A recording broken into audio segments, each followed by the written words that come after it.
That's it. I've had enough of this crap. Let me tell you something, people. In 2 weeks, when SCW's back here, I want a no disqualification match with that bad piece of crap Bopper. West ladies, you can be out here, but you better be ready, baby. It's gonna get ugly. Say one thing. I don't like that. Bring the mic to the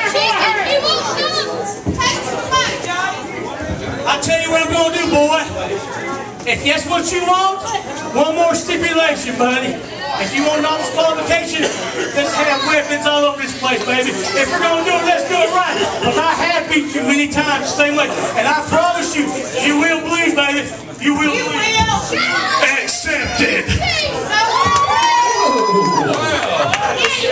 We got us a battle in 2 weeks. It's a battle. Hey, it's gonna be going on. You gotta be here for that, folks. Wow, it's going to be an old-fashioned. Take 2 men out in the barn, leave it alone, go at it until one man can't go no more. And that's what